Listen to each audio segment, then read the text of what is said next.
여러분 점심 식사 잘 하셨지요? 항상 먹고 일하는 것이 그 하나님의 뜻에 있기 때문에 먹고 일하는 거 조심해야 되고, 먹는 것도 하나님으로 시작해서 하나님으로 끝나고, 일하는 것도 이 노동 속에 참여되어 있는, 관계되어 있는 이 하나님을 항상 노동 속에서 발견해야 된다. 우리가 생각하고, 노동의 건전성, 노동에 대한 신성, 노동을 주신 하나님, 건강을 주신 하나님, 감사함으로 우리가 삶이 이루어져야 되겠어요. 예, 감사합니다. 잠깐 기도드리겠습니다. 하나님 아버지 감사합니다. 저희들에게도 또 시간을 허락해 주셔서 기독교만이 참다운 종교요, 기독교만이 하나님을 바로 알고 바로 섬길 수 있는 귀한 은혜란 것을 생각하고, 우리가 날마다 시간마다 분초마다 하나님의 성령이 강권적으로 우리 심령을 주관해 주셔서 우리의 심령이 하나님 앞에서 녹아지고 깨어지고 부셔져서 정말로 하나님의 사람으로 살아가는 선지자들과 사도들처럼 되게 역사해 주시옵소서. 예수님의 이름으로 기도합니다. 아멘.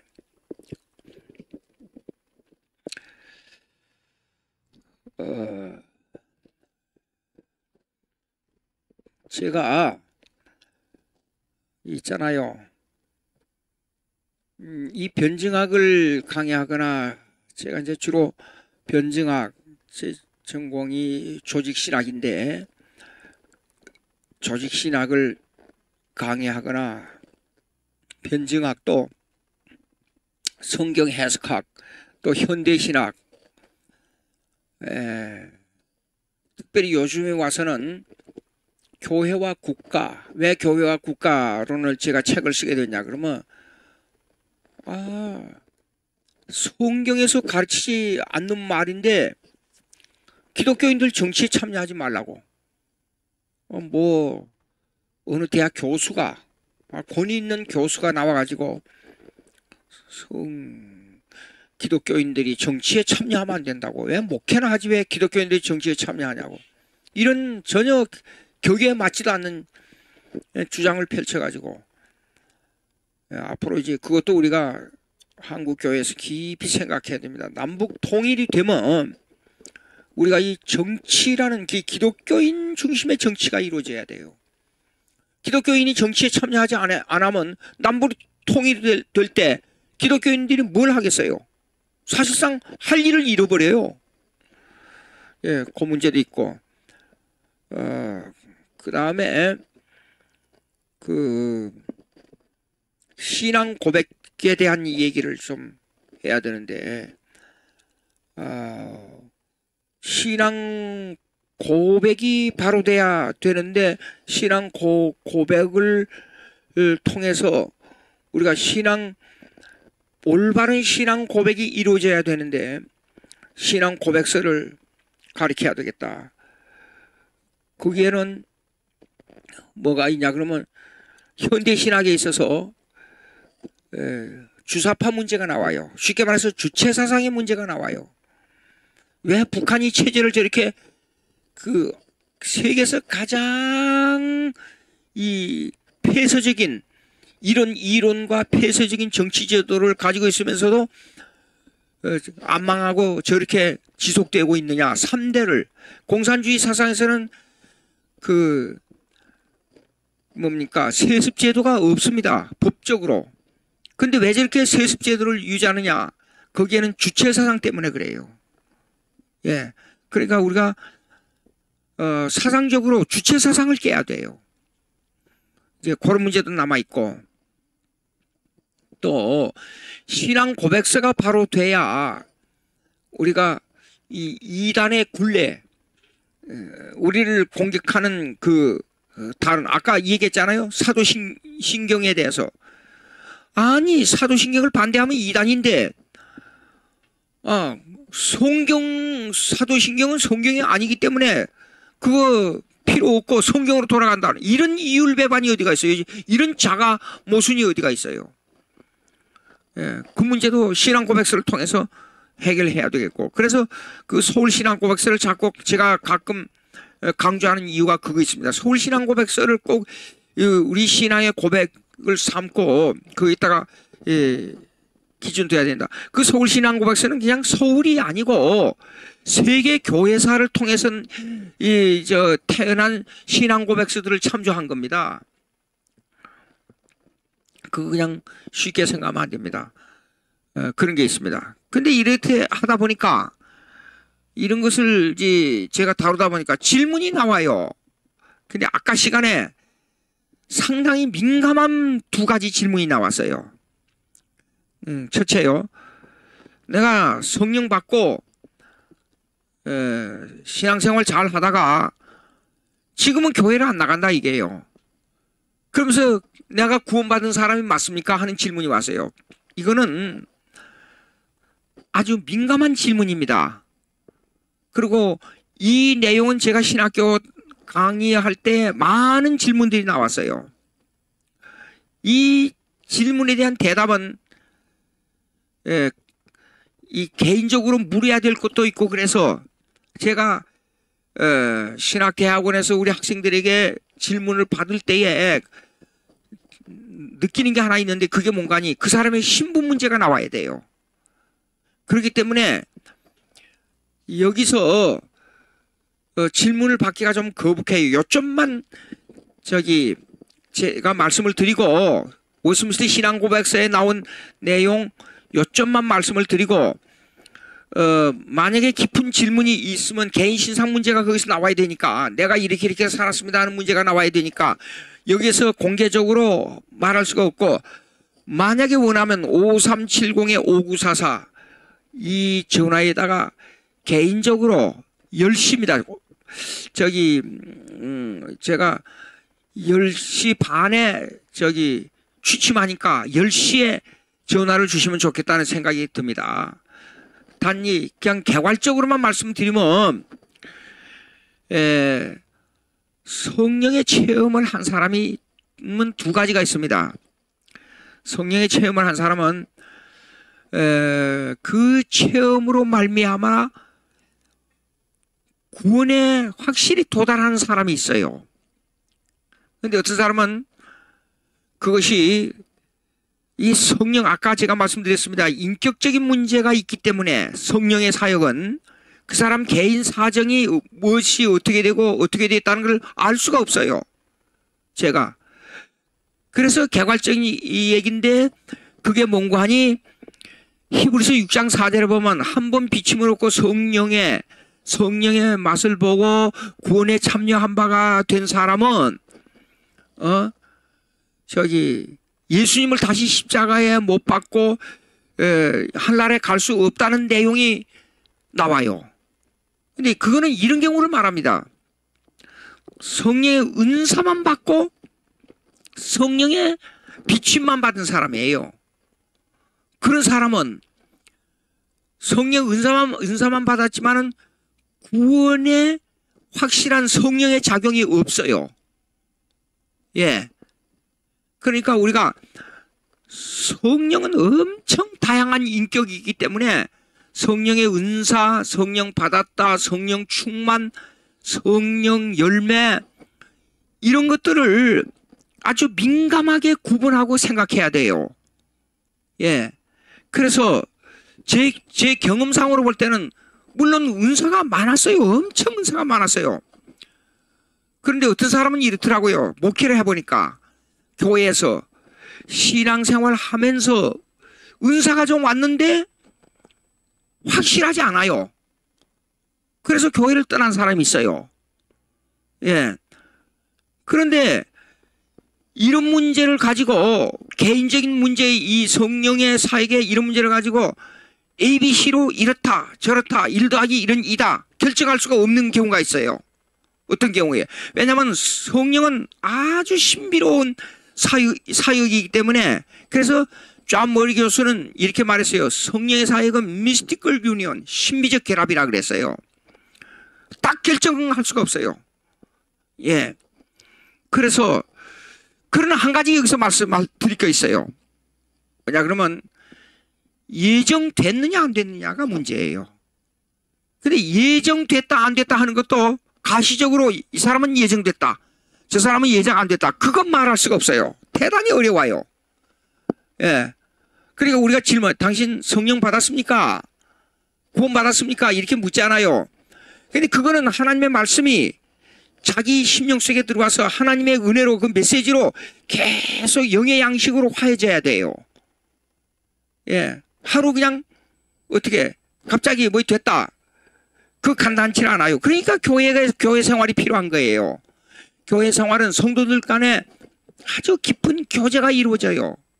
교제가 이루어지면서 말씀, 왜 설교를 드려야 되느냐, 그 말씀의 적용이 내 심령 속에 임해져야 돼요. 그래서 은혜 방편은 뭐냐면 말씀과 기도와 성례예요.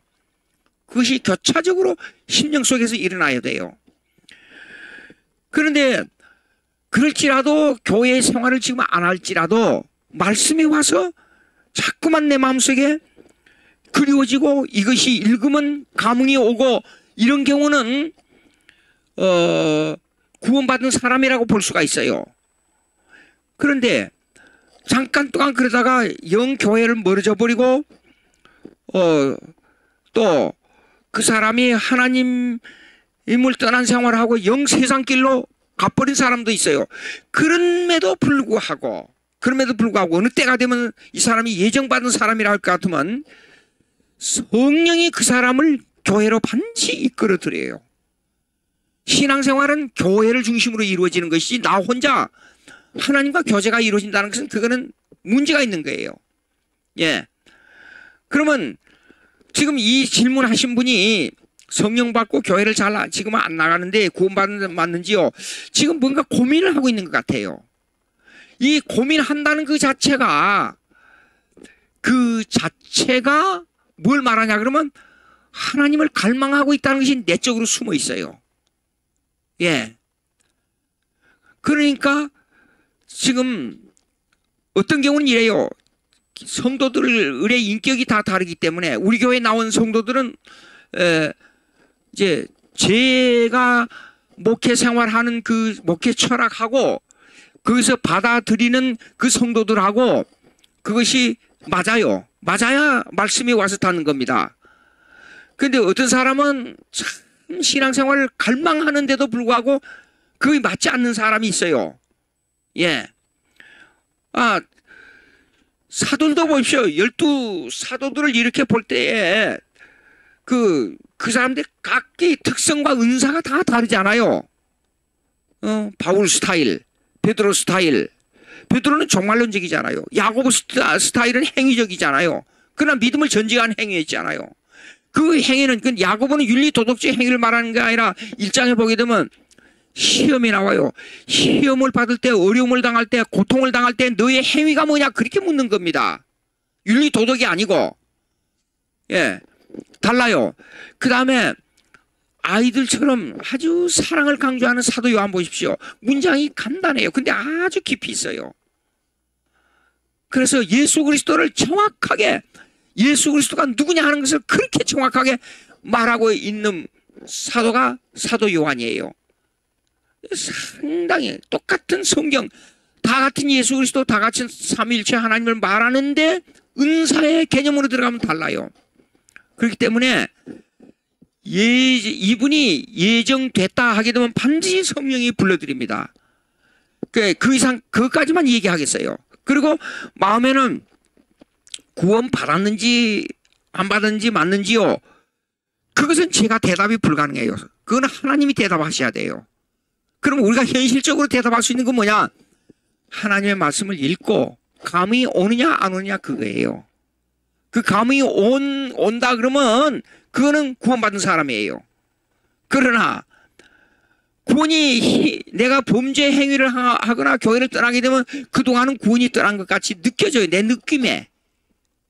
근데 하나님 편에서는 또 그건 아니에요. 그러면 신앙생활 열심히 할 때만 구원이 있고 열심히 안 할 때는 구원이 없냐? 그거는 아니에요. 아버지를 떠나서 먼 직장에 나가 있는 거는 아들이지만은 아버지하고 교제가 없어요. 그러나 그 아들이에요. 예, 그와 같은 현상입니다. 그러니까 이런 구체적인 문제는 뭐 있으면 여기다 전화를 구체적으로 해주시면 좋겠어요. 예, 그것까지만 예, 말씀드리겠어요. 그 다음에 이게요, 성공, 교회에서 두 번째 질문입니다. 교회에서 성공만 가르치는 교회가 참 교회인가 하는 문제가 있습니다. 요거 제가 미국에서 24년을 살았어요. 처음에 유학으로 가서 이제 공부를 하다가 24년을 살게 돼 있는데, 그때 당시에 1970년대부터 80년대, 90년대 초반까지 그 미국에 흥행했던 것이 적극적 사고방식이에요. 기독교를 빙자한 성공학입니다. 쉽게 말해서. 그걸 미국에서는 신학적으로 prosperous theology라 그래요. 번영신학이라 그랬어요. 번영신학. 번영신학에 3대 요소가 있었어요. 그 다음에 그것이 뭐냐면 팝사이칼러지, 대중심리학법이에요.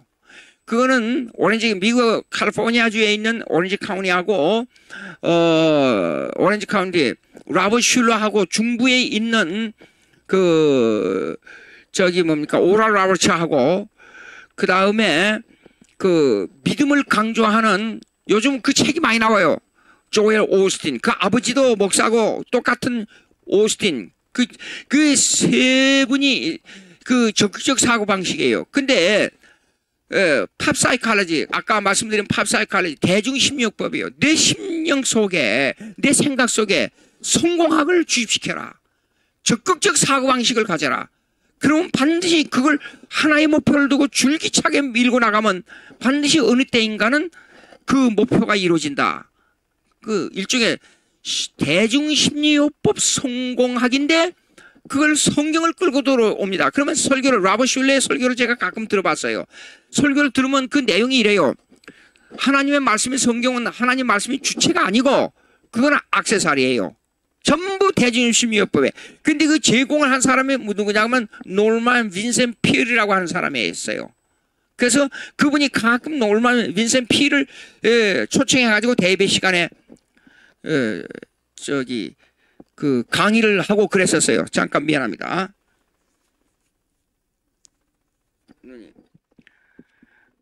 그런데 1990년대를 넘어와서 문제가 생기기 시작했어요. 그 교회가.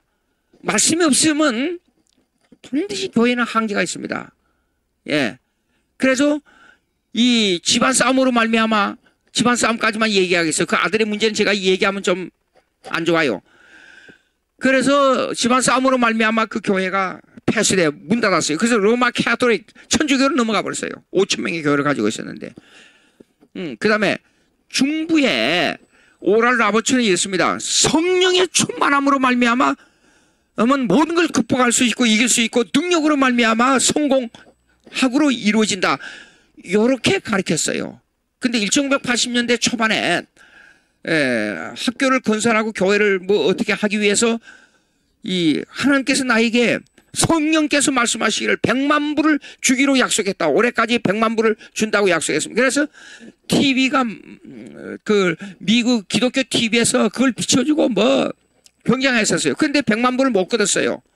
그래가지고 일반 TV 방송국에서 뭐라고 공격했냐 그러면 성령도 거짓말하느냐 그렇게 공격했어요.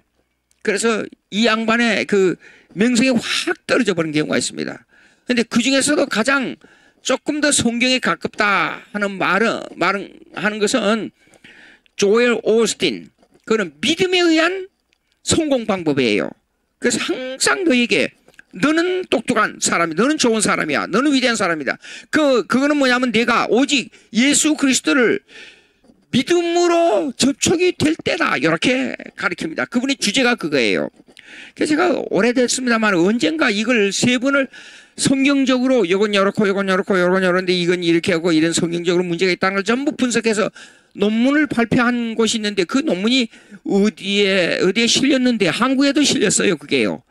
근데 그 논문이 어떻게 실렸는지 그걸 알 수가 없어요.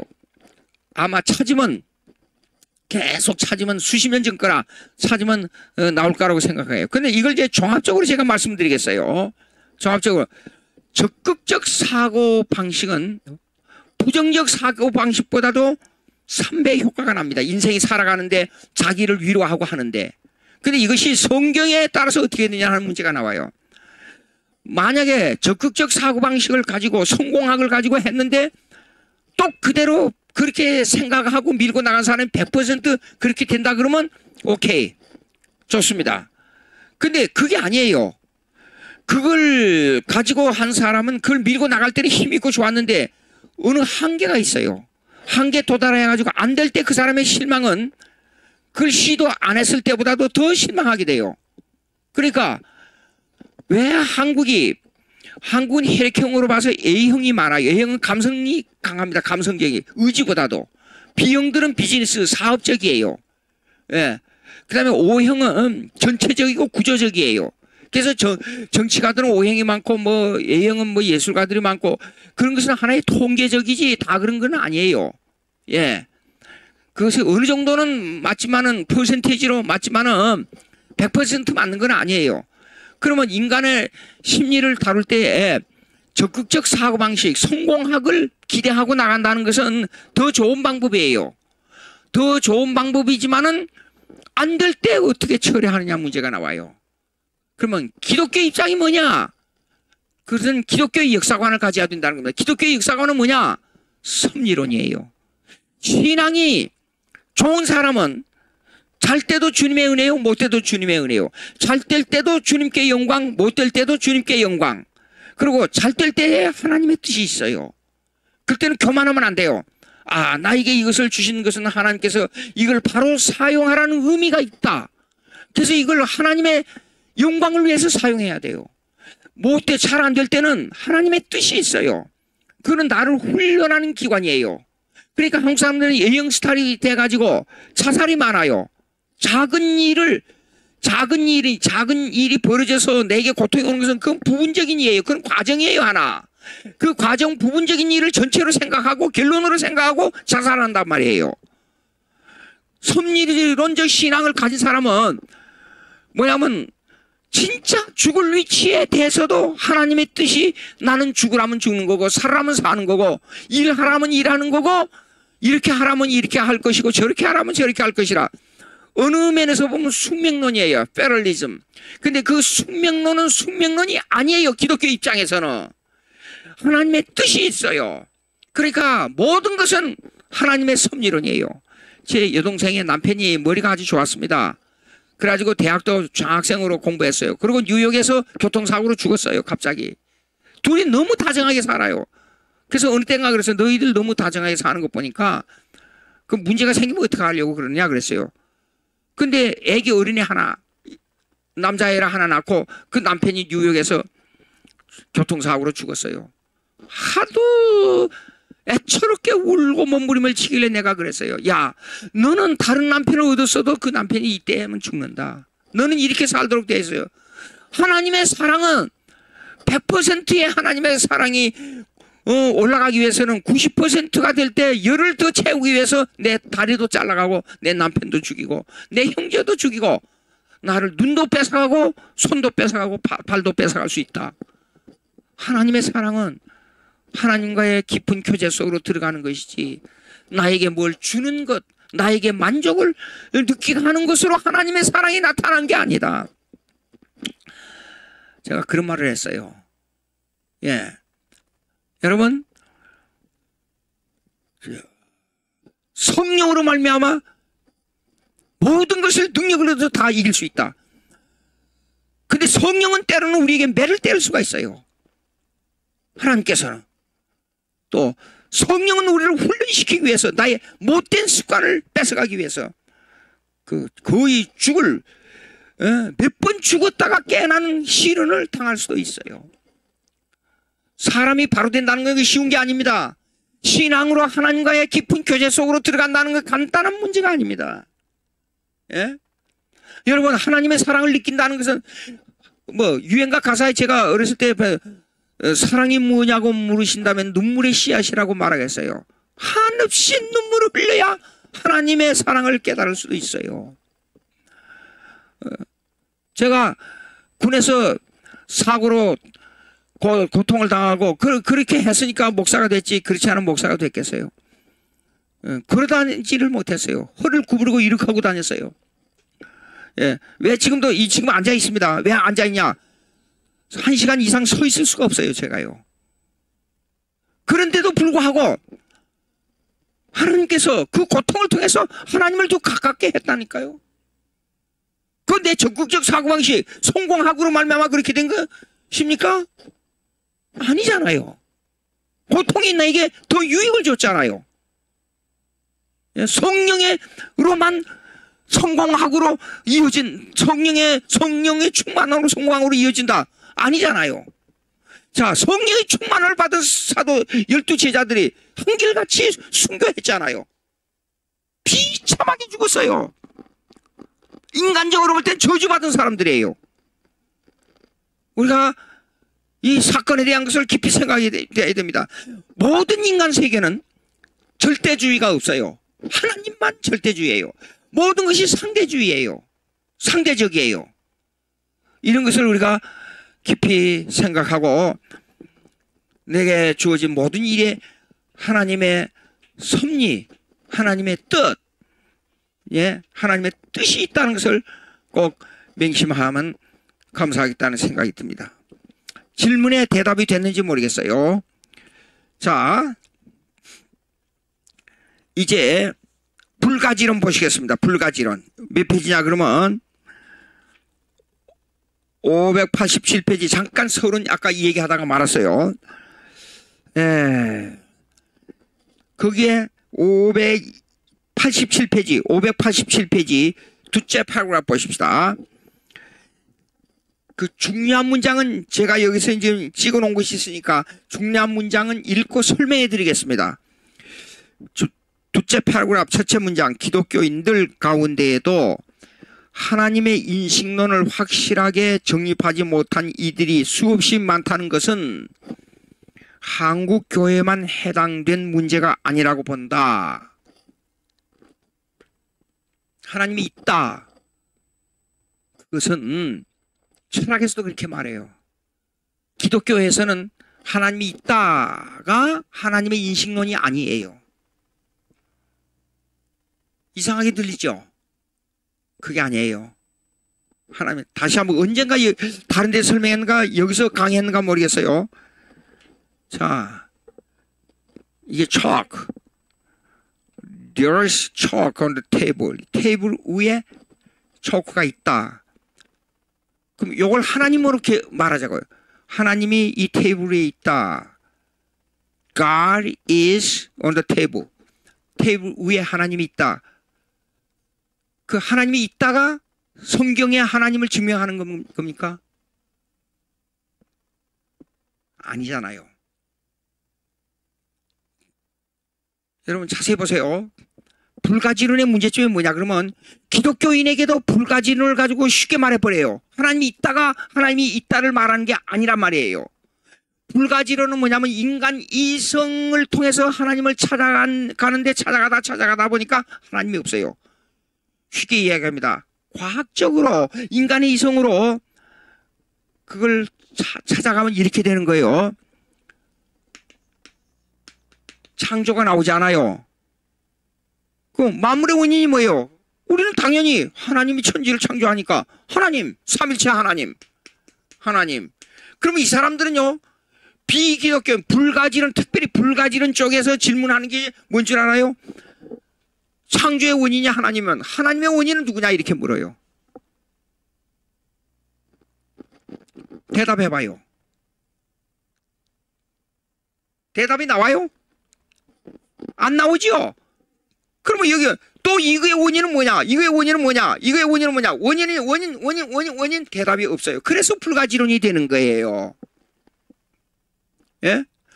그러니까 하나님의 존재를 가지고 하나님을 인식한다는 것은 전혀 비기독교적이에요. 무슨 말이냐? 제가 말씀드리겠습니다. 하나님을 인식하는 데는 삼위일체의 인격을 인식하는 거예요. 내가 어느 불교인하고 논쟁을 할 때 다 같은 하나님인데 왜 그러냐고 그러더라고요. 절대로 다 같은 하나님이 아닙니다. 당신의 하나님은 있다는 하나님이 있다고 말하지요. 있다는 하나님은 하나님이 아니에요. 내가 그랬어요. 그리고 무슨 하나님이야 그러더라고요. 그래서 삼일체 하나님입니다. 그러니까 삼일체 하나님 뭐냐 그러더라고요. 그것이 인격적 교제입니다. 그러니까 인격적 교제가 뭐냐고 또 물어요. 그래서 그 사람이 만들어놓은 그 금으로 된 그것이 당신의 마음속에 와서 이 얘기를 합니까? 한번 말해보세요. 뭉해요. 우리는 하나님이 있다는 게 아니라 하나님을 아버지로 하는 하나님이에요. 가정에 들어가면 다 아버지가 있잖아요. 아버지 안 계시면 아버지가 안 계신다. 지금 아버지 어디 계세요? 일하러 가셨다. 그럼 아버지 지금 일하고 계시는구나 인식하는 거예요. 인격적 교제로 인식하는 거지. 그냥 내 생각 속에서 있기만 있고 실제로 일하지 않는데도 일하고 있다고 생각하는 게 아니에요. 여러분 이거 깊이 생각해야 됩니다. 성경을 보십시오. 성경. 하나님 아버지를 보여달라고 요한복음 14장 이후에 읽어보세요. 하나님 아버지를 보여달라고 그랬어요. 야 어찌하여 하나님 아버지를 보여달라고 그러냐. 너희는 나를 보았은지 아버지를 보았다 그랬어요. 근데 예수님이요 15장 이후로 쫙 이제 나가면서 보세요. 요한복음 14장 15장 아주 중요한 말씀을 했어요. 그게 뭐예요? 나는 포도나무 가지야 가지. 예? 가지가 아니고 포도나무 그냥 포도나무야. 나무고 너희는 가지야 가지. 그럼 나무가 이렇게 있잖아요. 나무가 이렇게 있잖아요. 그럼 가지는 여러 개가 이렇게 여러 개가 이렇게 뻗쳐나가야 되잖아요. 우리는 가지예요. 근데 가지가 여기서 끊어지면 다 죽어요. 이것이 하나님과 나와의 인격적 관계예요.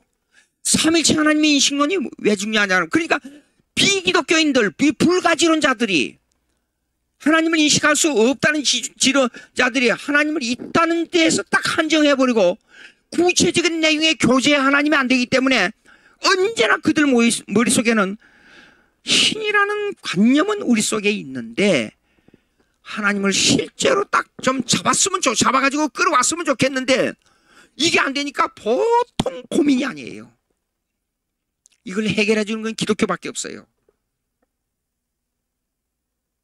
그러나 하나님을 뭐냐면 하나님은 그냥 하나님이 아니라 하나님의 능력의 절대자 하나님을 말하는 것은 여보세요. 또 하나 하나님이 익시스트가 있어요. 익시스트 존재한다. 하나님이 일한다. 능력의 하나님 그 세계를 지배하는 하나님 우주를 지배하는 하나님 그것도 말할 수 있어요. 철학에서나 다른 종교에서요.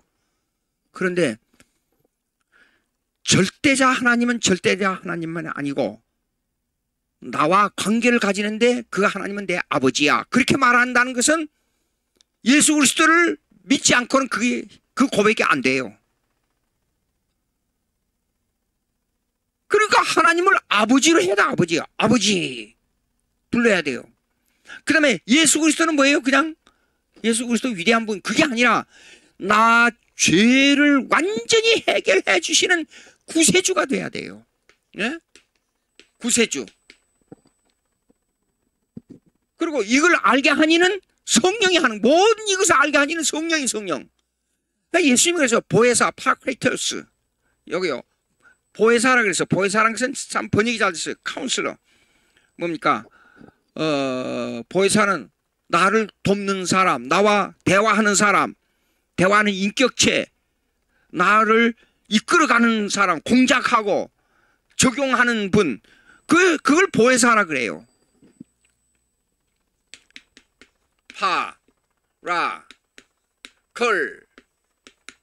클레이토스, 파라클레이토스라. 그걸 보혜사라 그래요. 그러니까 성령 감동이 돼야 된다. 왜 제가 자주 강조하는데 우리 교회에서도 강조합니다. 성령이 감동해야 돼요. 자 보십시오. 예수 그리스도를 구세주라고 어떻게 믿게 돼요? 내가 열심히 믿어보니까 아니요. 성령이요.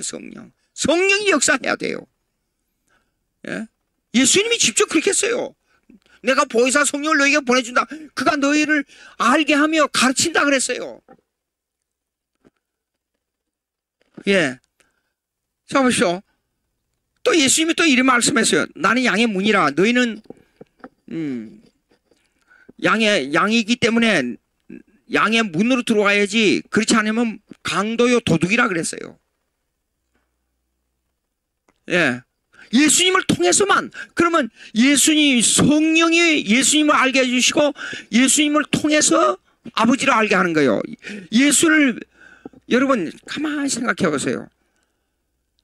이 세상을 지배하고 능력의 하나님이 이 세상을 다스리고, 그것도 철학에서 말해요. 무슨 일인지. 예수 안 믿는 사람들도 뭔 일을 하게 되면 내 마음대로 안 돼. 그건 하나의 우주론적인 생각이에요. 예수 안 믿는 사람도. 근데 예수 그리스도를 구세주로 받아들이시오. 그러면 맹맹한 사람이 있어요.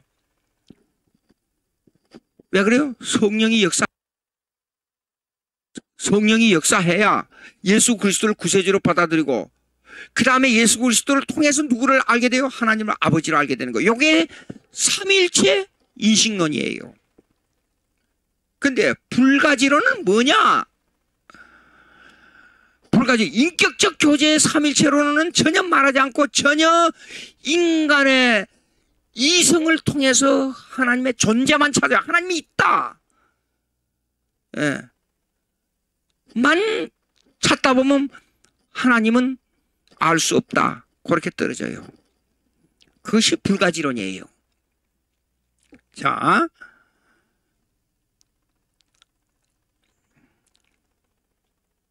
이 정도로 하고 휴메 보십시다. 이 588페이지 데이비드 휴메 회의론. 회의론은 불가지론. 하나님은 알 수 없다. 회의론. 기독교 안에 하나님을 알 수 없다는 말이 있는데, 그거는 뭘 두고 하느냐 그러면 하나님에 관한 본체, 하나님의 본체, 하나님의 모든 것을 다 알 수 없다는 개념으로 하나님을 알 수 없다, 그렇게 말한 거예요. 사실상 하나님을 알 수 있는 거예요. 근데 비기독교인들은 하나님의 존재는 알 수 있어요. 근데 그들도 하나님을 알 수 없다 말한 건 그것도 또 문제가 있는 말이에요. 그러니까 하나님을 알 수 없다는 것과 알 수 있다는 것에 대한 의미를 정확하게 알아야 돼요. 기독교인들이 하나님을 알 수 없다는 것은 뭘 두고 하느냐면 하나님의 본체를 알 수 없다 그 말이에요. 그럼 하나님을 알 수 있다는 것은 뭐냐? 심령이 가난하면 하나님을 알 수 있어요. 예. 마음이 정결하면 하나님을 알 수 있어요. 그러니까 그 속성을 통해 하나님을 안다, 그렇게 말해요. 본체론적으로는 하나님을 알 수 없다. 속성, attribute. 이게 쉽게 설명이 되는지 어쩐지 모르겠어요. 예. 하나님의 nature, 그 essence,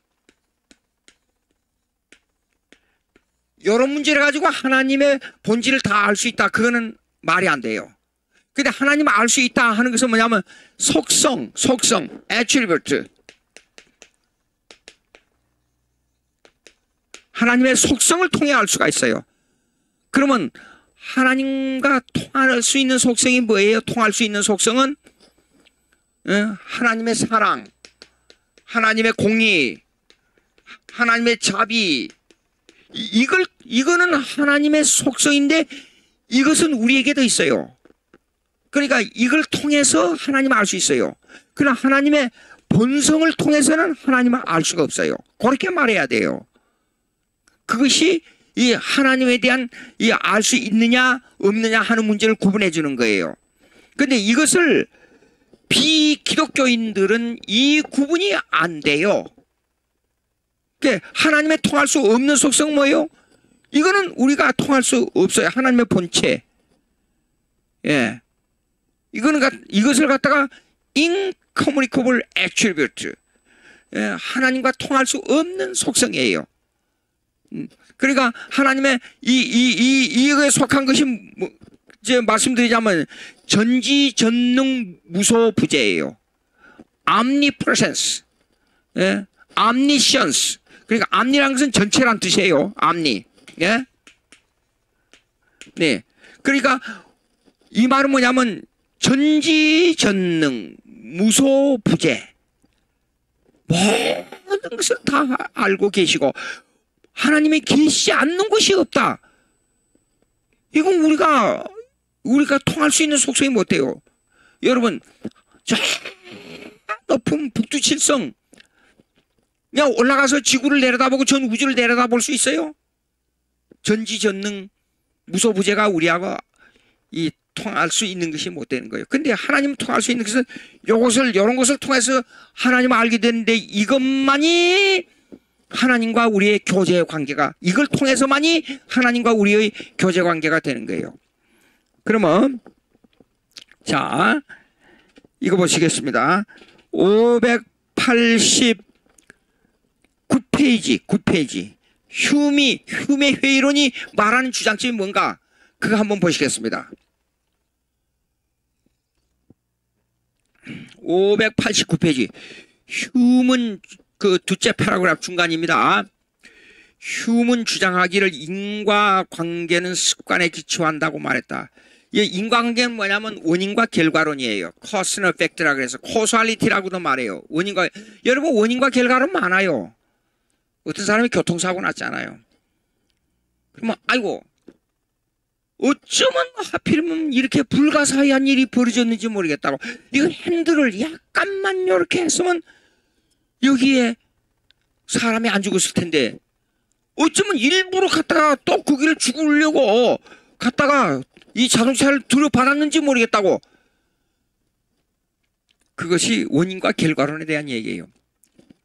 이렇게 하면 이런 결과가 벌어지고 저렇게 안 했으면 이런 결과가 안 벌어졌다. 커살리티라 그래요. 이 교회 안에도 이것이 많아요. 원인과 결과론이 많아요. 그것은 무슨 말이냐면 이 사람이 참 예수 잘 믿는데 사업도 안 되고 고생을 많이 해요. 근데 그 원인을 어디다 두냐 그러면 회개하지 않았다. 회개하시오. 윤리적 코살리티예요. 그게요. 도덕적 코살리티. 당신이 회개를 안 했기 때문에 그래요. 물론 거기에도 있어요. 원인과 결과. 하나님도 원인과 결과론을 말씀할 때가 있어요. 근데 이런 걸 가지고, 이런 이론을 가지고 이걸 철학화하거나 이 하나님의 섭리적 관계를 무시해버리면 안 된다고 말입니다. 인과관계는 습관에 기초한다고 말. 이게 무슨 말이냐 그러면 이렇습니다. 원인과 결과. 인간은 왜 원인과 결과가 나오지요? 어떤 사람이 아까 그 교통사고 얘기했잖아요. 근데 이 사람이 운전만 하면 잘 좋은 습관이 있어요. 그거 봐라고. 그거 좀 보라고. 맨날 운전하게 되면 어떻게 하는 사람이 평상시에 눈이 또록또록 아주 똑딱하게 눈을 뜨고 있다가 운전만 하면 어떻게 좋으느냐고. 그러니까 교통사고 나고 죽었지 않느냐고. 그게 원인과 결과론이에요. 근데 그것이 평상시에 습관에 기초한다 이겁니다. 원인과 결과론. 사실상 어느 정도 맞는 말이 있잖아요. 돈을 잘 버는 사람이, 열심히 일하는 사람이 일의 습관, 그걸 갖다가 월커홀릭이라 그래요. 일에 중독됐다 이겁니다. 예. 인간의 습관은 중독성이 있어요. 그것이 원인과 결과는 그 심리학에도 나와요. 그것이. 자, 그런데 자, 읽겠습니다. 그의 주장은 그 하나님의 인식에 대한 강한 회의를 나타내 보고 있는 증거이다. 원인과 결과로는 자 보십시오. 원인과 결과를 배제하면 어떤 문제가 생기냐 그러면 이 이야기가 조금 힘들어요. 그렇지만 조금 쉽게 설명하려면 이렇습니다. 원인과 결과론을 배제하기 위해서는 원인과 결과론에 대한 더 깊은 원인을 올바로 분석해야 된다 그 말이에요. 그 말은 무슨 말이냐? 어떤 일이 생기는 것은 원인과 결과론에 생기는 게 아니고 거기에 하나님의 뜻이 있다. 그러면 하나님의 뜻이 있다는 것은 하나님의 계획과 하나님의 시간과 공간 속에서 하나님의 사역이 먼저 전제돼야 되잖아요. 그러면 그것은 시간과 공간 속에서 원인과 결과론을 뛰어넘어야 돼요. 그리고 인간이 계속 원인과 결과론을 발생시키는 습관을 뛰어넘어야 돼요. 우리의 관념이. 예? 그러면 원인과 결과론만 자꾸 넘어지면 하나님에 대한 섭리를 부정하니까 하나님에 관한 회의론으로 귀착된다 그 말이에요. 이 말을 좀 더 확대 해석하면 참 여러분 이렇습니다. 철학자들이 하는 말은 그걸 분석해서 그 핵심을 찔러내는데 골치가 아파요. 골치가. 예? 근데 가만히 그걸 분석해놓고 보면 다 종교가들이 뭐 이상한 말을 하고 막 도덕을 말하고 윤리를 말하고 뭐 인간론을 말하고 과학을 말하고 우주를 말하는데 보면 이게 멍청이들이에요. 바보들이에요. 간단합니다. 하나님에 관한 회의론이 존재하기 때문에 그래요. 그래서 데이빗 휴메의 스캡티시즘 회의론이 나오는 거예요. 여기에요. 간단한 말 같지만 우리의 입장에서는 기독교인의 입장에서 보면요. 아주 어리석은 말이에요. 어리석은 말. 근데 이 하나님의 주권사상, 하나님의 섭리론, 하나님의 주권사상을 빼고 보면 그런 사람, 그런 생각이 없는 사람들 읽으면요.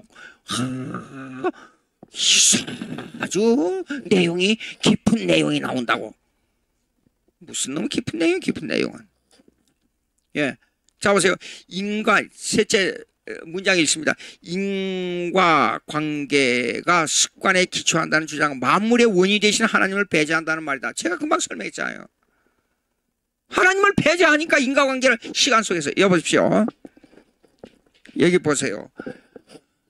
이거 내가 자주 이게 쓰는 그림인데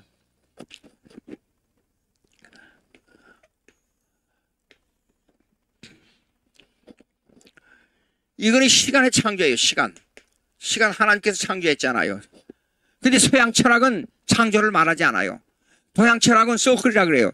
시간은 회전한다고 보고 있습니다. 동양에서. 근데 서양 철학은 리니얼. 이 시간이 쭉 흘러가서 여기에 종점에 도달한 관념을 가지고 있어요. 이건 성경적이 아니에요. 시간은 뭐냐 그러면 이 삼일체 하나님의 영혼이 있어요. 영혼. 예? 이 영혼과 영혼, 여기는 종말이 영혼이에요. 영혼 속에 잠깐 딱 점 찍어놓은 것보다도 더 짧게 잠깐 왔다가 잠깐 사라지는 거예요. 시간과 공간이라는 것은. 여러분 물어보겠습니다. 시간 속에서 현재가 존재하고 있습니까?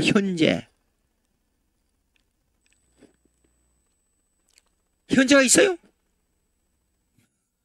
깊이 생각해 보세요. 현재 없어요. 제가 이렇게 잠깐 말 한마디 딱 떨어지는 순간 이 시간은 영원한 과거로 흘러버렸어요. 다시는 돌아오지 않아요. 현재가 어디 있어요?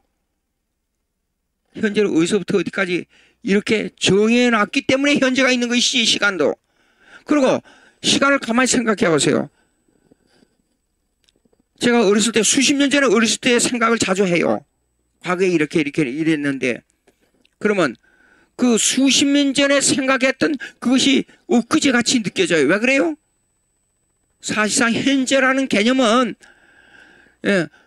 과거와 미래에 대한 이 접착점에 있어서 과거와 미래에 대한 접착점에 있어서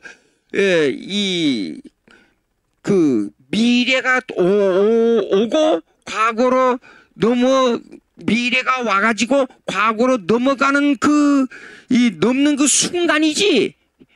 그 순간이라는 것을 현재로 어느 한정을 정할 수가 없어요. 예?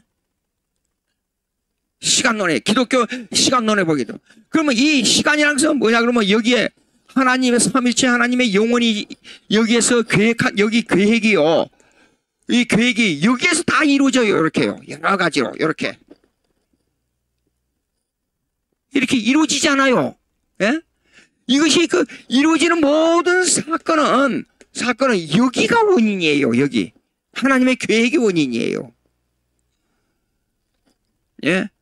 근데 지금 회의론, 휴메 회의론 이걸 무시하고 있어요. 지금 여기 무시하고 있어요. 그러니까 만물의 원인 되시는 만물의 원인이 계획이에요. 이 하나님을 배제해버려요. 그렇게 되면 모든 만물은 다 회의론이에요. 여러분, 철학을 제가 이제 대학원에서 강의할 때 철학과를 졸업하는 학생이 있었어요. 변증학을 가르칠 때 처음에는 상당히 반발을 해요. 선입관념으로 딱 들어가지고. 근데 한 학기 반쯤 지나니까 생각이 달라지기 시작해요. 나중에는 이렇게 말해요. 그 철학 그거 아무것도 아니네요. 딱 그래요. 자 보십시오. 여기 간단한 문장입니다. 인과관계가 습관에 기초한다는 주장, 만물의 원인 대신 하나님을 배제한다는 말이다. 쉬운 말 같은데 이런 이 내용이 들어있어요. 자, 휴은 이렇습니다. 사건에 관한, 아까 제가 시간과 공간 속에서 사건 얘기했잖아요. 요거 이 사건에 관한 모든 이론은 원인과 결과에 관계되어 있다. 모든 사건은 어디에 관계가 되어 있어요? 기독교 입장에서 하나님의 계획과 관계가 되어 있어요. 그러면 이 계획이 시간과 공간 속에서 이루어지고 그 계획이 다 완성될 때에 이 시간은 끝나고 영원 세계로 들어오는데 이거 예수님의 재림 때예요. 그러니까 우리가 천국 간다는 것은 요거 우리가 가는 천국이란 말은 이렇습니다. 그냥 내가 편안히 세계에 들어가서 영원히 산다 그 개념이 아니라 전 우주적 변화를 말한 거예요. 하늘나라에 가면 천사가 우리의 종이라 그랬잖아요. 그 말이 쉬운 말이 아니에요. 전 우주의 주인공이 된다 그 말이 우리가 하나님의 아들이 되니까. 기가 막힌 얘기예요. 안 기다려져요? 하늘나라에 간다. 너무 쉽죠? 근데 철학자들이 말한 것을 가지고 우리 성경을 가지고 비평해 보니까 이런 엄청난 내용이 들어있다 그 말이에요. 자, 그러므로 인과관계를 가지고 데이빗 휴미 말한 인과관계를 가지고 하나님의 인식론에 들어가게 되면 어떤 문제가 생겨요? 그것이 회의론이에요. 회의론. 인과관계를 주장하니까 그 정도로 하고 그 다음에 칸트로 들어가 봅시다. 칸트 몇 페이지냐 그러면 592페이지입니다. 칸트의 불가지론이에요. agnosticism. 아까 말씀드렸습니다. 요 칸트의 철학에 좀 얘기해요. 칸트는 심리 밖에 여행을 한 적이 없어요. 근데 그 주위를 돌아다니는 여행을 즐거워했어요. 예. 근데 자, 요거 칸트에 대한 얘기를 좀 하기 위해서는요. 이 철학사 종교개혁 이후의 철학사를 잠깐 요점적으로 좀 설명할 필요가 있어요. 17세기 예. 지금 험증하기 때문에 휴메 회의론 아무리 원인과 결과를 따지고 이러쿵저러쿵 해봐야 결국은 하나님의 계획, 신적 작정 그것이 시간 속에서 이루어진 그를 돌아와야 기독교를 바로 성립시키는데 그 기독교만이 참 종교요 생명이라는 것을 증명해내는 겁니다. 이거 험증학 크리스천 에비던스입니다. 그러면 17세기 철학은 데카르트 그 다음에 스피노자 그 다음에 파스코 라이프니츠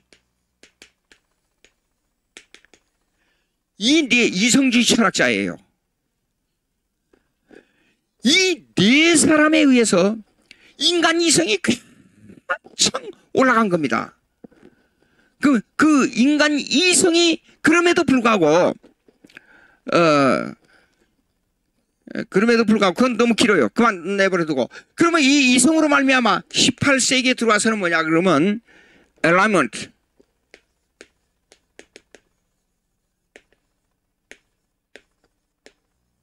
요걸 갖다가 계몽주의라 그래. 계몽주의. 예. 이 계몽주의는 뭐냐 그러면 무슨 뜻이냐면 한마디로 딱 지르면 요거는 이성주의 철학. 예. 그러면 계몽주의는 뭐냐 그러면 인간의 이성을 꽃피우자 그 말이에요. 인간 이성. 예. 그런데 칸트는 얘기 보세요. 칸트는 연대가 안 나와 있네요. 연대가. 이게 칸트는 18세기에서 19세기로 넘어온 그 즈음에 나온 철학자예요. 그러니까 계몽주의에서 19세기 이 철학은 자연주의예요. 자연주의. 19세기.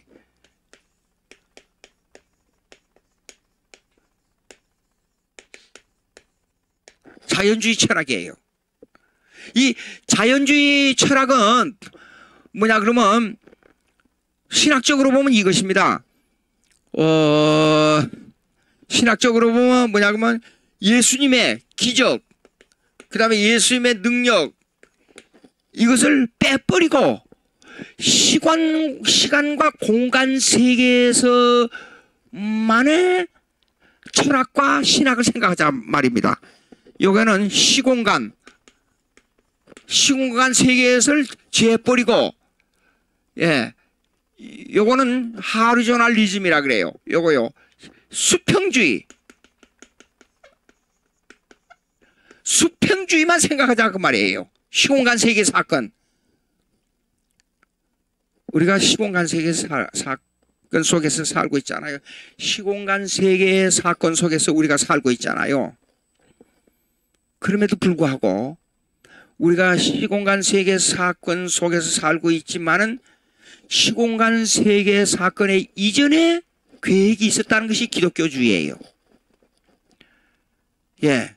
그러니까 시공간 세계 수평주의 사건만 가지고 기독교를 생각한다는 것은 어떤 문제가 생기냐 그러면 이거는 그걸 보고 자연주의라 그러죠. 그 자연주의라는 개념은 뭐냐 그러면 인간을 병들게 만들어요. 미치게 만들어요. 만약에 여러분 예수 안 믿고 하나님 없이 산다고 가정해봐요. 100년, 요즘 뭐 100세 시대라 그러지만 100년 겨우 사는 인생이 그 아주 짧은 그 100년 동안에 뭘 하겠다고 그렇게 몸부림치는 게 뭔 의미가 있느냐 그 말이에요. 그렇다고 해서 회의주의는 아니지만은. 예. 자, 그러면 이렇게 칸트는 뭐냐면 18세기에 인간 이성을 꽃피우자는 이 사상을 받아가지고 인간 이성을 한없이 높여가지고 하나님을 생각한 거예요. 근데 회의주의가 들어있고 거기에 인간 이성만 들어있기 때문에 성령이 없기 때문에 뭐냐 그러면 하나님은 알 수 없다로 결론 떨어진 거예요. 그거 두 가지 이론이 뭐냐 그러면 나오는 두 가지 이론이 뭐냐 그러면 순수 이성 비판이라 그래요. critic of the pure reason. 순수 이성 비판 1.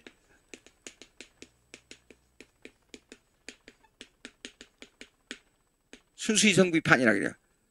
그러면 두 번째, 인간이 행한 행동 있잖아요. 이성과 행동, 생각과 행동 관계가 있죠. 그러면서도 이거 두 가지가 다 인간에게는 이 뭐냐면 삶 속에서 이게 게재돼야 되잖아요. 그래서 삶 속에 순수한 선, 최고의 선, 그렇다 숨은 본음이라 그래요. 그걸. 에? 그래서 이걸 갖다 실천 이성 비판이라 그래요. 숨은 본음.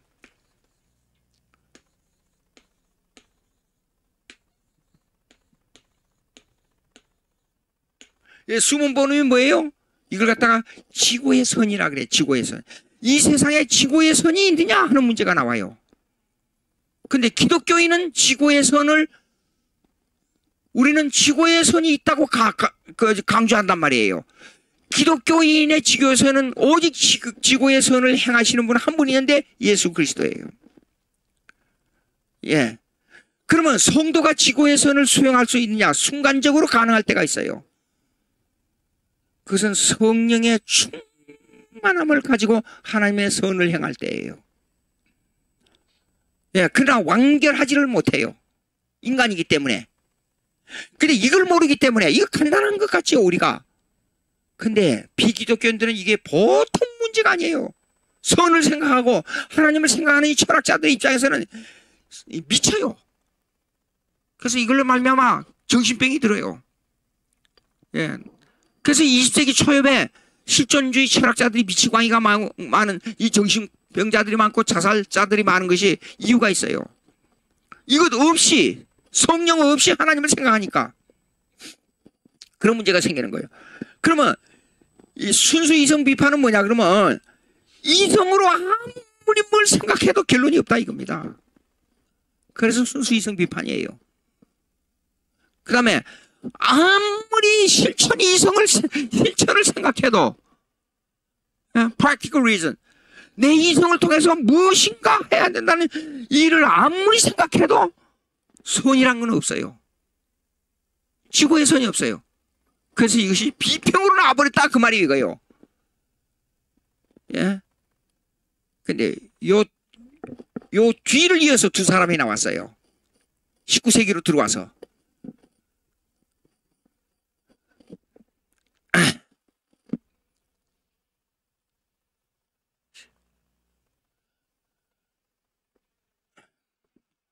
(19세기로) 들어와서 두 사람이 나온데 그 사람 한 사람은 슐라이어마케르,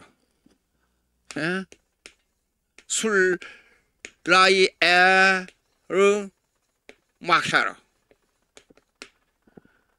그 다음 두 번째, 여러분들 기억 속에 젊은 분들은 다 알아요. 이 사람이 바로 헤겔이에요. 헤겔. 칸트의 영향을 받아가지고 이성 비판에서 정반대 방향으로 나가가지고 감성주의, 절대 의존 감정을 말하는 이걸 갖다가 절대 의존 감정이라 슬라이어 마케르.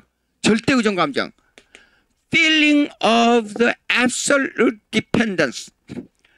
절대 의존 감정. 신의 인식론을 절대 의존 감정으로 생각했고, 헤겔은 여기에 대한 반대로 이거는 이게 수평적 역사주의를 강조했어요. 수평적.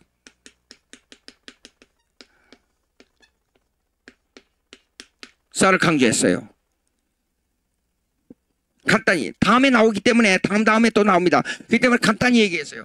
슐라이마케의 절대 의존 감정은 뭐냐? 하나님의 인식을 감정에다가 기초두는데 그 감정으로 말미암아 하나님을 의존하는 데만 하나님의 인식이 있다 그 말이에요. 근데 성령은 이래요. 우리의 지정의를 다 움직여요. 전 인격을 움직여요. 성령은. 여러분, 인격적 결단이 예수 믿는 것이지 감정만 결단하는 것이 예수 믿는 게 아니잖아요. 그 다음에 헤겔은 수평적 역사관이에요. 즉 하나님의 주권 역사를 전혀 무시해버리고 아까 말한 원인과 결과론, causality, cause and effect, 원인과 결과론을 가지고 역사를 말해요. 그러면 역사가 어떻게 흘러가느냐? 정이 있고, 그 다음에 그 다음에 반이 있고, 그 다음에 합이 이루어져요. 요거 thesis, 그 다음에 antithesis, 그 다음에 synthesis. thesis는 정의라 그래요. 이렇게 정반합이 있어요.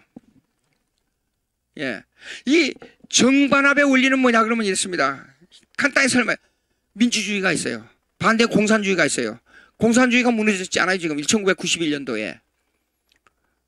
근데 가서 보게 되면 중국이나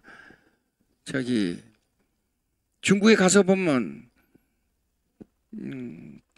제도는 아직도 거기 있고 사상은 사실상 거의 자본주의가 들어와 있어요, 지금. 근데 정치 제도는 아직까지 그걸 못 벗어나고 있더라고요. 공산주의 이 제도를. 제가 한 20여 년 전에 중국에 갔을 때는 가서 기독교인이란 걸 속이고 성생이라 그래가지고 와서 교수가 왔다 그러니까 이 교수 대접을 아주 뭐 융숭하게 해가지고 누구예요? 나는 대학교 봉천대학 서기장이라 그래서 나는 사무 보는 사람인 줄 알았어요. 나중에 식사하면서 보니까 그 사람이 총장이더라고요. 근데 이 사람이 또 그 시장을 데리고 왔어요. 이 얘기를 한참 하는데 자세히 뭐 별걸 다 물어봤어요. 물어보니까 무슨 얘기를 하냐 그러면 그 공산주의 사상에 대해서 회의적으로 많이 얘기를 해요. 그러나 습관에 의해서 제대로. 그때 가서 강의를 갔는데 강의를 헌데 보니까 파란 옷 입은 사람들이 저 뒤에 앉아 있더라고요. 근데 한 4, 5년 전에 또 강의를 갔는데 4, 5년 전에 가니까 그거 이제 없어졌어요. 그러니까 많이 희석돼 가고 있고 공산주의 개념은 희석돼 가지고 있는데 그러면 이 헤겔 사상에서 공산주의가 유추돼 나온 거예요. 논리법으로. 그러면 역사는 정이 나오게 되면 정이라는 이론으로 이 역사가 주관되다가 반대 이론으로 이것이 다시 여기에 대한 반동을 일으켜요. 그러면 이 반동을 일으킨 것이 두 개가 합해져 가지고 합이 나와서 이것이 또 새로운 이것이 다시 정이 돼요. 그래서 역사가 흘러간다. 상당히 맞는 말 같지요. 원인과 결과론으로 볼 때. 봉건시대가 왔다가 그다음 왕권시대 반대되고 왕권시대가 또 하나의 그 경제화 시대가 되고 그다음 민주주의 뭐 공산주의 사상적으로 나오다. 그런데 1917년에 볼셰비키에 의해서 망했던 소련의 공산당이 1991년에 1세기도 못 넘기고 죽어버렸지 않아요. 그 역사예요. 그런 역사가 올바른 역사예요. 근데 오늘날은 어떤 젊은이들은 이 해결 철학에 매료돼 가지고 그들이 그 철학이 엄청난 걸로 알고 있더라고요. 이 철학이 사장된 지가 언젠데? 예? 이 말은 뭐냐 그러면 기독교가 말하는 하나님의 주권 사상을 무시한다 그 말이에요. 이런 사상들이 슬라이마크나 헤겔이나. 예? 그래서 공산주의에서는 이렇게 말했습니다. 예, 1950년대 해방 후에 50년대에 이 냉전시대 때 소련과 미국이 대립한 냉전시대 때 예?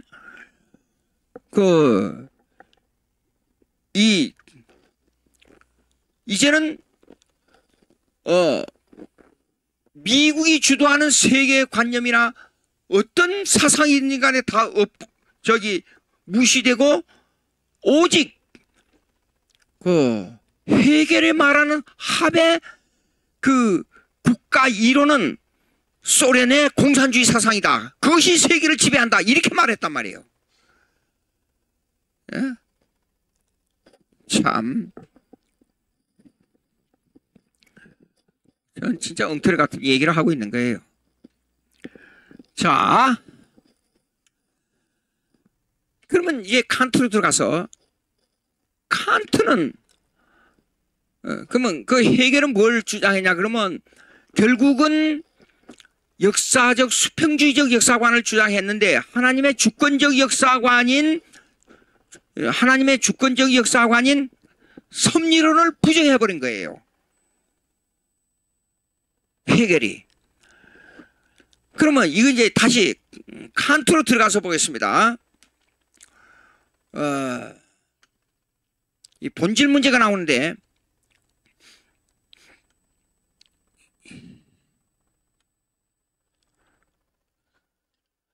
이것이 너무 방대해서 이렇게 하겠습니다. 592페이지 보시겠습니다. 20분밖에 안 남았죠. 92페이지. 칸트는 실제에 대한 저엘로 밑에서 칸트 제일 밑에 마지막 패러그래프 칸트 해가지고 칸트는 실제에 대한 인식의 불가능성을 주장했다.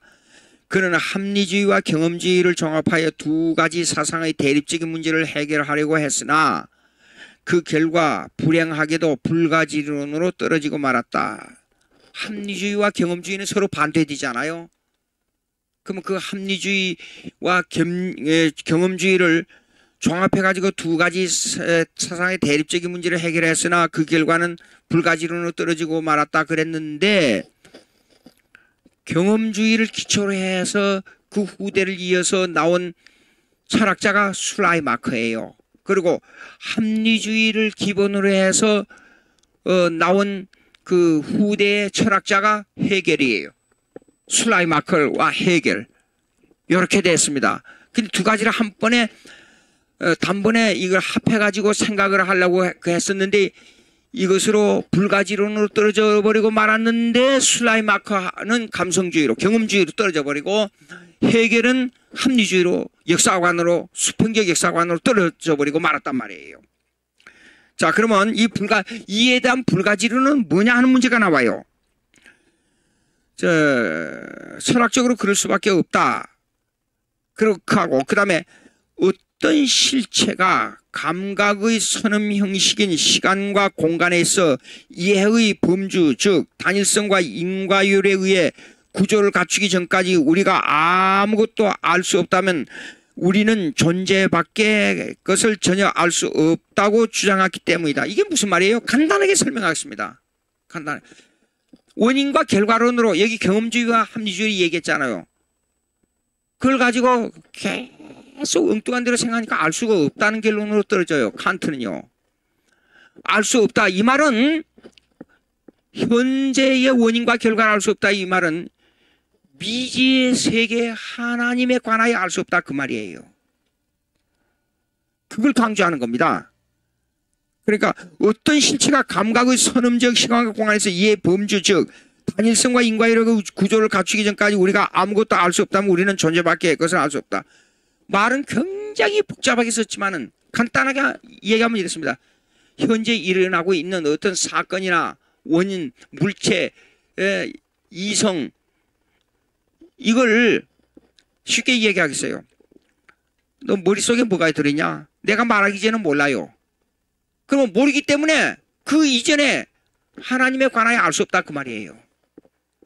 모르기 때문에 하나님을 내 속에, 머릿속에 들어있는 거 알 수 있기 때문에 하나님에 관한 내용을 알 수 없다. 그렇게 말하는 겁니다. 간단히 말하자면. 그래서 이것이 칸트의 불가지론으로 떨어지는데, 불가지론의 그 내용은 어떤 대립적 관계를 가지고 있느냐? 합리주의와 경험주의의 대립이에요. 합리주의와 경험주의의 대립. 자, 왜 이율 배반이 생겨요? 593페이지 보세요. 칸트 중간패라고 그래요. 칸트는 또한 인간 이성의 이율 배반을 들어 불가지론을 주장했다. 이율 배반이 뭡니까? 아까 합리주의와 경험주의의 대립이에요. 예. 자, 그 이해 범주, 그 다음에 넘어가고, 그 다음에 이율 배반이 나오니까 또 넘어가고.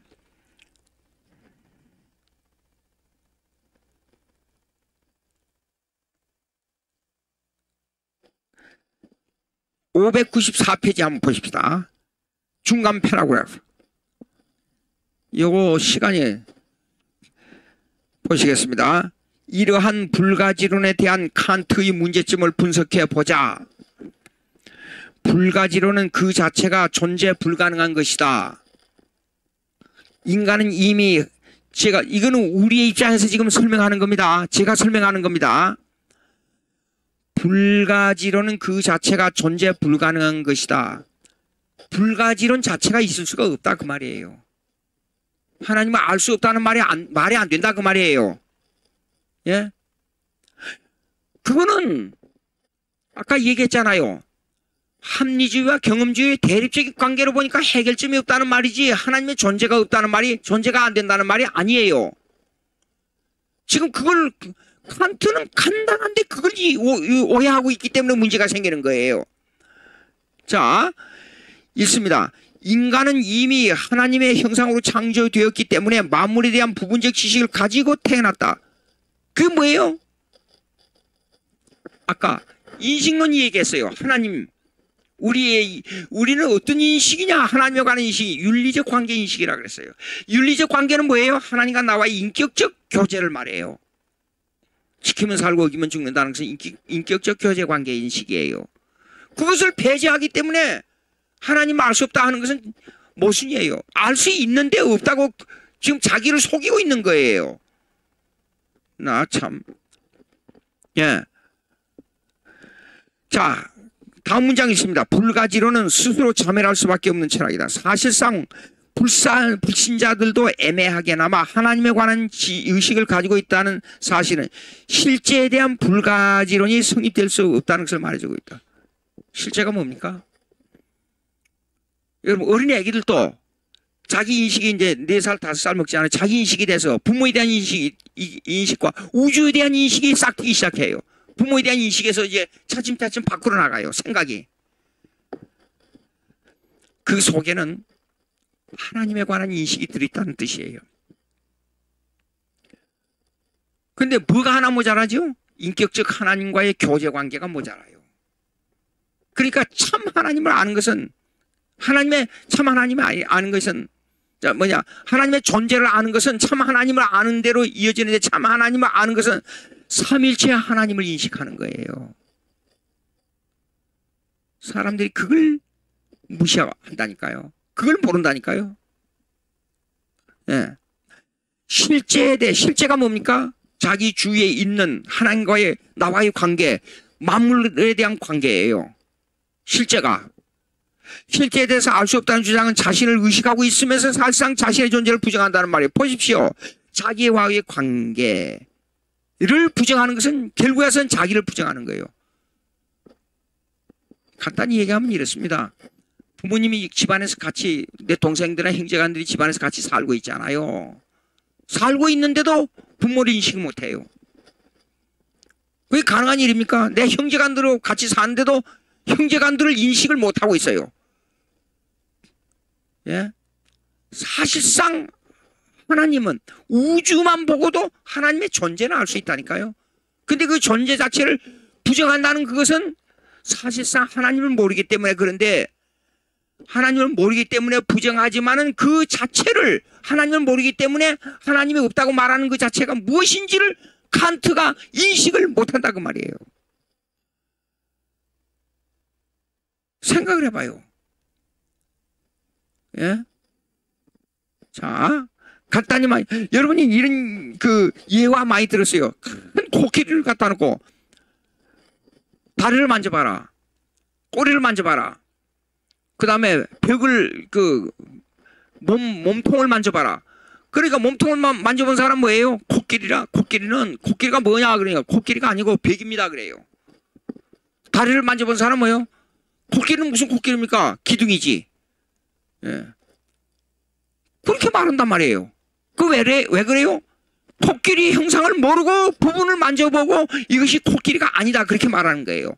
그런 그 예화책이 어디서 여러분들 제가 어렸을 때 읽은데 누가 지었는지도 몰라요. 그거는. 그렇게 써놓은 글을 봤어요. 사실상 자기가 인식하고 있는 리얼리티, 만물을 접하는 문제, 예? 또 사람과의 관계의 문제, 우주가 지금 뭡니까? 여기에 이 지구가 해를 도는 문제, 달이 지구를 도는 문제, 이 문제를 그러면 여러분들 보십시오. 이 문제를 이런 것이 이 하나님의 존재를 증명한다는 내용은 성경 어디에 있어요? 욥기 읽어보세요. 욥기에 그 내용들이 그렇게 나와요. 전 우주에 대한 시로 가지고 시를 통해서 그 우주에 대한 하나님의 존재를 우주를 통해서 하나님의 존재를 설명하고 있어요. 근데 리얼리티가 자기에게 닥치는 리얼리티가 코끼리를 만지는 것처럼 부분적이기 때문에 하나님이 존재를 인식하면서도 존재를 인식하고 있다는 걸 모른다 그 말이에요. 그러니까 이것을 바로 인식하기 위해서는 기독교인이 돼야 돼요. 그래야 하나님의 존재를 바로 인식하는 거예요. 그러니까 하나님의 존재를 인식하는데 기독교인이 안 되면 존재 자체를 모른다는 말은 무슨 말이냐면 하나님을 알 수 있는데도 하나님을 아는 것에 도달하지 못한다 그 말이에요. 참 이상해. 말이 이상한 것 같지만은 여러분 비기독교인들하고 대화를 한번 해봐요. 답답해서 대화가 되는가? 분명히 여기는 확실한 사실인데 불을 켜놓고요. 눈을 감고 있으나 불을 안 켜는데 눈을 감고 있으나 볼 수 없는 것은 불을 켜느나 안 켜느나 마찬가지예요.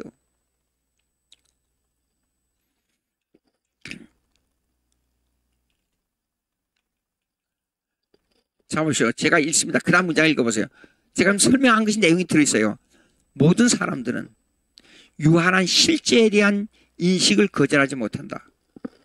시간과 공간 속에서 일어난 사건 속에 그 사건이 하나님을 포함하고 있다는 걸 인식하지 못해요. 불가사의한 일이 벌어졌다고. 세상에 어디 불가사의한 일이 있습니까? 하나님의 주권하에서는 다 원인과 결과가 있지. 생각을 해봐요. 성경 읽어봐요. 성경을. 야, 이런 사건이 성경이 구약에 보면 사건들이 엄청난 전혀 불가사의한 일같이 보이는 사건들이 일어났잖아요. 죽고 사는 문제, 전쟁의 문제. 간단히 전쟁은 하나님께 속한다. 성경에 나온 말입니다. 그 성경 말씀을 우리가 읽어볼 때 그냥 쉽게 관념적으로 그런가 보다. 그렇지만 그 속에는 뭐가 있어요? 한 사람의 사건, 전 국민의 사건, 그리고 전 우주의 사건. 그러므로 이렇습니다. 나라는 것을 인식한다는 것은 전 우주를 인식하는 걸로 연결돼요. 내가 내 자신을, 소크라테스가 내 자신을 알라 그랬죠. 어떻게 알아요? 뭘로 알아요?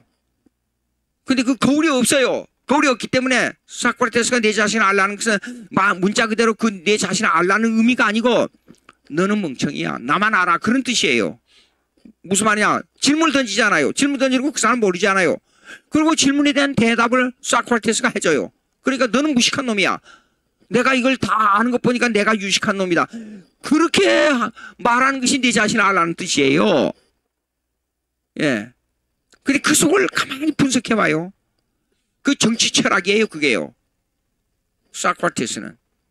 근데 그 정치 철학 속에는 뭐가 들어있냐면 가만히 보게 되면 상당히 우주론이 들어있어요. 그 뭐냐 그러면 여러분 내 자신 한 사람이 전 우주와 관계를 가지고 있어요.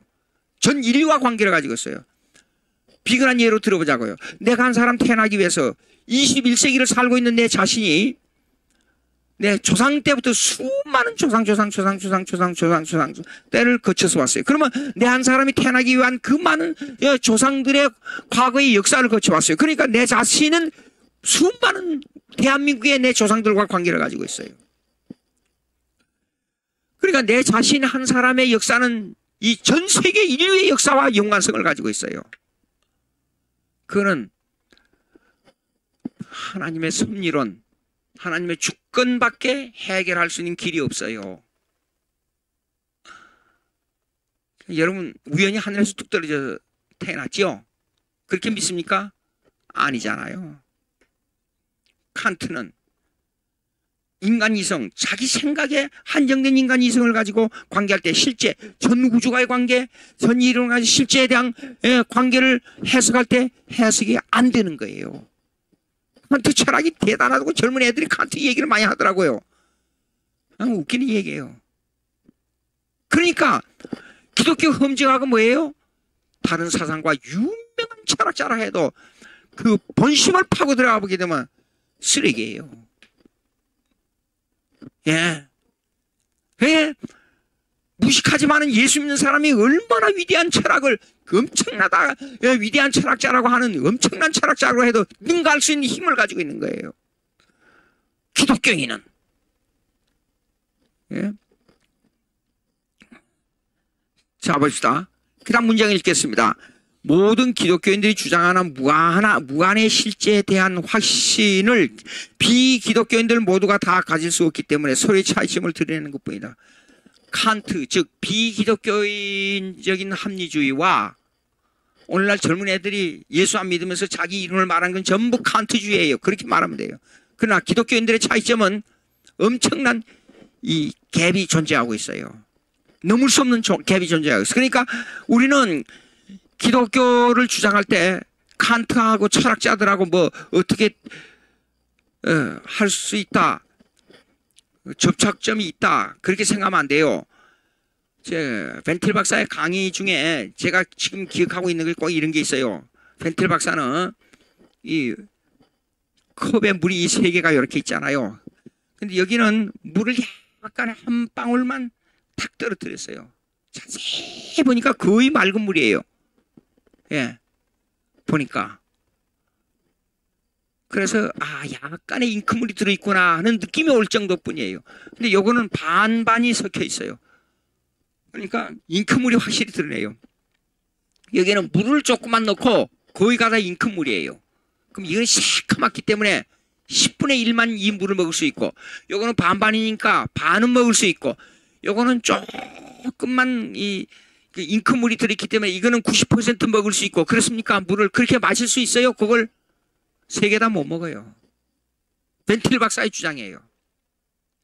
기독교인하고 칸트의 차이점은 바로 새카만 잉크물이나 반반이 섞인 잉크물이나 조금 섞인 잉크물이나 못 먹는 거는 마찬가지예요. 그런 차이가 있어요. 예? 철학을 했다는 사람들하고 이 얘기하게 되면 결국은 저는 이렇게 합니다. 야, 내가 가지고 있는 철학을 다 버려. 내가 지금 가지고 있는 오렌지를 하나 줬는데 오렌지나 사과를 보니까 다 썩었어. 그걸 고쳐가지고 썩은 것을 새 것으로 만들어서 먹어. 그렇게 할 수 없는 것이 기독교 험증학이에요. 다 버려. 그리고 내가 새 것을 줄 테니까 그 쓰레기통에 버리고 내가 가지고 와서 먹어. 그것이 기독교주의예요. 예? 기독교의 절대성. 오직 기독교만이 삼위일체 하나님의 인식론으로 들어가서 참 하나님을 발견하게 되고, 참 하나님은 내 속에, 하나님은 어디냐? 아버지를 보여달라 그랬잖아요. 그러니까 예수님께서 야, 그 하나님 아버지 여기 있다 저기 있다 하지 말고 내 마음속에 있고 나는 너 속에 너는 내 속에 있는 거야. 이게 기독교 하나님의 존재론이에요. 예? 칸트의 불가지론은 이렇게 문제점이 있다는 걸 알아야 돼요. 뭐 철학이 어떻고 무슨 뭐예요 어떻고 쓸데없는 소리예요. 성령으로 거듭난 성도들, 성령으로 그 능력으로 예수 믿는 성도들, 성령으로 성령의 능력을 힘입어서 전 우주를 다스리는 섭리적인 하나님, 위대한 하나님, 그 하나님을 아버지라고 부르는 성도님들. 자 보십시오. 예수님께서 기도를 가르쳐 주셨잖아요. 기도가 뭡니까? 하늘에 계신 우리 아버지 그랬어요. 왜 하늘에 계시니라 그랬죠? 하늘은 능력을 가리킵니다. 그러니까 위대하신 하나님이에요. 거룩하신 참 하나님이에요. 우리는 감히 하나님을 부를 수도 없어요. 근데 우리라고 그랬어요. 왜 우리요? 그의 백성이기 때문에, 선택받았기 때문에. 그냥 하늘에 계신, 근데 그분을 우리 것으로 만들어가지고 우리가 어떻게 부르냐? 아버지 부르고 있어요. 가정에 들어가면 제일 아버지를 많이 부르잖아요. 어머니를 많이 부르고. 가정을 다스리는 아버지로 부르고 있어요. 그러니까 우리는 이 세계 그 많은 기독교인들이 있지만 우리는 한 가족이에요. 예? 그래서 우리 아버지를 부르는 거예요. 그분 이름이 거룩하게 여김을 받으시오며. 그 주기도문 속에 이렇게 엄청난 능력이 들어있어요. 내용이 들어있어요. 성도 여러분, 칸트의 문제점을 지적했습니다. 자, 결론적으로 얘기합니다. 여기 다 할 수도 없고, 칸트의 불가지론, 하나님이 인식할 수 없다는 것이 우리가 삼위일체 입장에서 볼 때는 엉터리. 그 다음에 그 앞에 넘어가서 데이비드 휴미 말하고 있는 회의론, 하나님을 인식하는데 알 수도 없고 모를 수도 없고 이상하다, 회의론 들은 거, 이거 엉터리. 오직 삼위일체 하나님의 인식론만이 참 하나님을 인식할 수 있다. 기독교인들은 하나님의 존재는 말해요. 근데 틀렸다. 그러나 우리는 인격적인 하나님의 삼위일체 하나님의 교제론으로 들어가야 된다. 그것이 참 하나님을 발견한다. 오늘 그렇게 배웠습니다. 기억하시고 아까 제가 말씀드린 대로 그걸 좀 그 6, 7가지 교리 있잖아요. 그거 한 집에서 꼭 10번만 읽어보시기 바랍니다. 앞으로 숙제도 거기에서 내도록 하겠습니다. 기도하겠습니다. 하나님 아버지 감사합니다. 오늘 저들에게 휴메 회론과 칸트의 불가지론을 생각했습니다.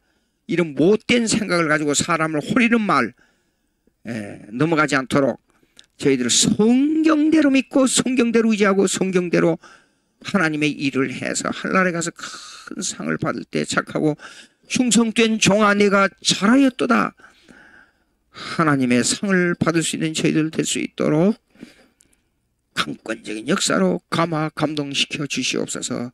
예수님의 이름으로 기도합니다. 아멘. 감사합니다.